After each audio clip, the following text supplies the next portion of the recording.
Ivan the Gambler was on one, man. He definitely put both teams to score, Brentford to win, because he was moving mad. When you lot scored, that's when he woke up. Man hit the post, terrorizing Saliba, and then he got the goal. Yeah, man.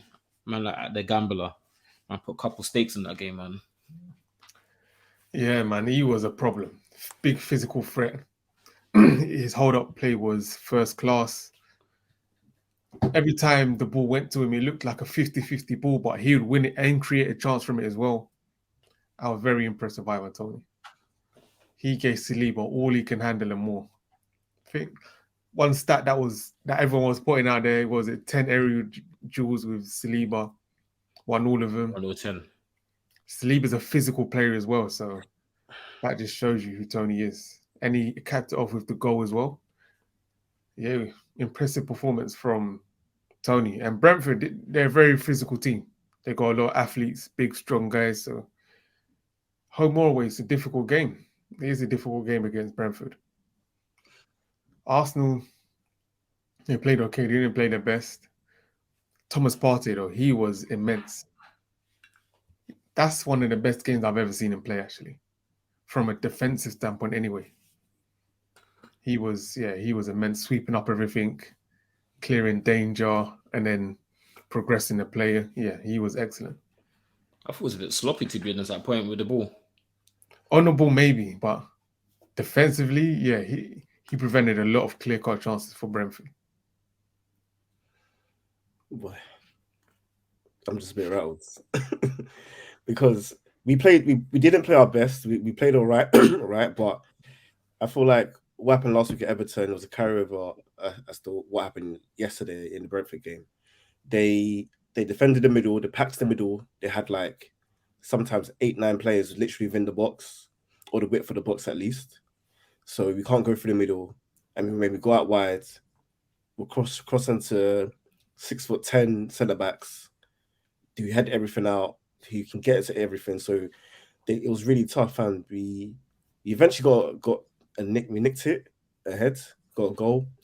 But when for the Brentford goal, when you allow 4 headers in your box, yeah, and the opposition score, the offside, it should have been offside factually, yes, but we should have dealt with it. And we've been vulnerable to set pieces recently. So conceded set piece against United, against Everton, and now Brentford. Whereas that's usually our strength. But so it's kind of concerning how we're conceding goals. And we're not scoring at the same rate as we were early in the season. So yeah, it is what it is. There's gonna be bumps along this road. It's a long season. It is what it is. Like, I'm not gonna get too worried. I would just say, perhaps from Arsenal's perspective, we probably should try to change certain players. Yeah, Zinchenko needs to play every single minute of every single game. He does, and I feel sometimes he dominates the ball a bit too much. When teams block the middle, we don't need Zinchenko to cut in or to be inverted. We need the Toney to go to create some width. So, I mean, but is Zinchenko the reason why we drew the game? No, but probably he's probably one of the reasons why we didn't create as much as we would like. But we're still missing Gabriel Jesus, who's a big miss because we miss his. I would say we miss his movement, his physicality to occupy people. Where I feel like Nketiah, if the ball's not in the box for him to get chances, he's not really doing much because he's that physical. Huh? You talking about top 10 in the league, Nketiah? Yeah, if he's not in the box for him to get a goal, he doesn't really come alive sometimes. So especially when it's a physical game like that, he doesn't really feel I need to get in this game. You could say the same about Haaland. If the ball's not in the box for him, he's not really involved much in the game. So yeah, Haaland is like, some players are just like that. They can be top players. They're just like that. Go back to Aubameyang in his prime. If it's just not for him in the box, not doing nothing. So whereas Jesus, he might seem like DM sometimes just to get a touch of the ball, to be in the game, to create an overload somewhere. But yeah, it's a long season. I'm not gonna get too worked up, but I would just say we just gotta regroup. I feel mentally, because like you see, mentally, we looked a bit down. Even the crowd was down. Usually the crowd is pumped up for every single game, but I think we're just sometimes we can be a bit too emotional as a team, emotional as a fan base. So we need to regroup and win on Wednesday. But are you not a bit worried that it seems like a lot of your players are kind of hitting bad form at the same time? Because you Yeah, got Ricky Martinelli, he's moving kind of ghost. You got Saka, wasn't his greatest game. He had a good assist, but it wasn't Saka's greatest game. Odegaard kind of missing. Even Partey, he played well defensively, but he was a bit sloppy on the ball. Zinchenko's moving like the main man syndrome. Wasn't doing well. Saliba getting dominated. Even Ramsdale, who's been solid for you lot, looked a bit shaky yesterday. I'm not that worried because we played Brentford haven't lost in 10. And Brentford, what they did, not many teams would do what Brentford did. Well, maybe they could, but they sold out. They just had like minimum 10 players behind the ball with no space. They literally collapsed into their box and create no space for us. So is it repeatable for other teams? Yes. Would they do that away from home? When we go to their grounds, they might want to come out a bit more, hopefully.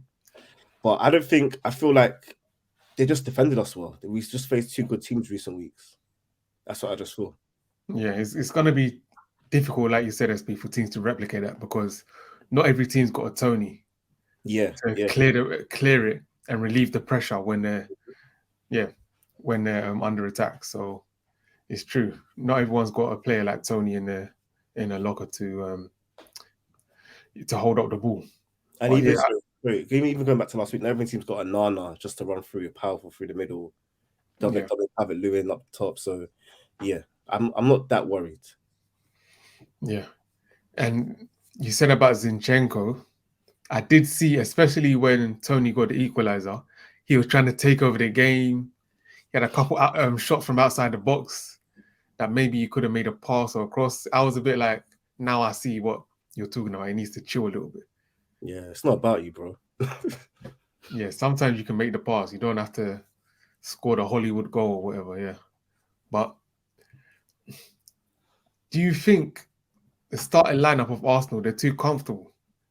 Because it's the same, you know what the starting lineup's going to be before it's put out there. So do you think they're too comfortable?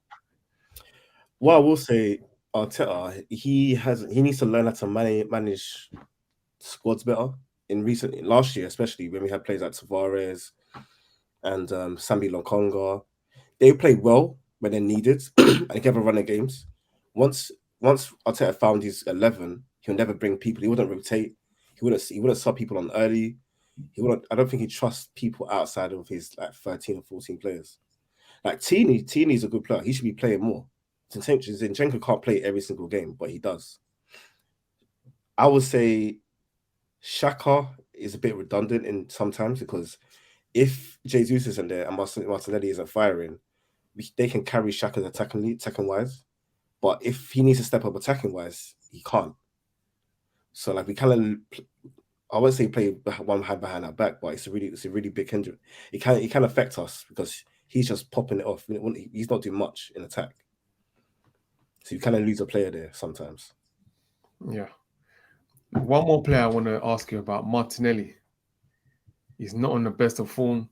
Is it he's not in good form or is he just a streaky player? Like Elkas likes to say, a purple patch player. I think he's missing Jesus because if you remember at the start of the season, Jesus will drift to the left, Martinelli will come in a bit, Xhaka will then have free reign to do what he wants to move around. Like Nketiah doesn't move, he stays in the box. He's a proper striker, but in saying that, if you're a winger, you should be able to beat your man consistently or do something, be more direct. But sometimes I think he can step up, but he's also missing Jesus. Two things can be true. Like he's not. I think he's missing Toney. But I've seen Zinchenko and him, Zinchenko, Martinelli and Gabriel Jesus on that left hand side do their thing already. So yeah, he probably does miss Toney, but I'm not going to put it all on Toney because with Zinchenko he looks good sometimes. For me, Martinelli is a good player, but he stinks of a purple patch player, man. From what I've seen from him from the last 4 years, purple patch. Yeah. Like with Jesus, not with Jesus. whoever he's had with him, he always has a purple patch where he's looking really good, and Arsenal fans like, yeah, he had trials at United, United never took him. You lot always come out the borough to talk about how he had trials at United, but he'll be on one good streak and then he'll just ghost again. He's just like Son. Because people were talking about him being a generational talent. That was the talk at one point. Nah. But yeah, he is a purple patch player. That's what it's looking like to me. I think also though, I think he's really good. But if he was in another team, he could be a bit better. Because if he had free reign to roam and do what he wanted, you could see the best of him. That's true. In Arteta's system, it's designed for it to be easier for players, but easier for players with certain skill sets. Like if you essentially we're trying to get our wide players 1v1 by yourself on the island and do your thing. Martinelli doesn't really excel at that. If he has big space behind him, he can run at you, cause a lot of trouble. And I think he'll play well against Man City coming up in midweek because Man City are going to have a lot of space in behind their defense. So we'll see how it goes. Yeah, that is true because you see teams inverting their wingers, twitching their wingers. Martinelli, when I watch him, he's always on the left, always on the left. You don't really see him in many other positions or dropping deep. So yeah, that's true. But yeah, 1-1. There's not much to say until after this Man City game, really. That's the big test. Yeah, I feel we've lost a bit of momentum going into that game, but it is what it is. And I do feel the players will be ready for it, will be up for it. I feel like that's our season on the line. So we're gonna be up for it. And if we win that game, yeah, we'll see what happens after that. You don't want to say it. No. Game over is game over. No, what I could say is that if we do win that game, it might be so big for us that we start looking ahead and we start messing up in the games after that. Like look what happened with United. That United game was so big, especially the way we won it, and we haven't won since that game. We lost against City in the FA Cup. We lost against Everton, and we've drawn against Brentford since that United game. It was so emotional, that game. So, yeah.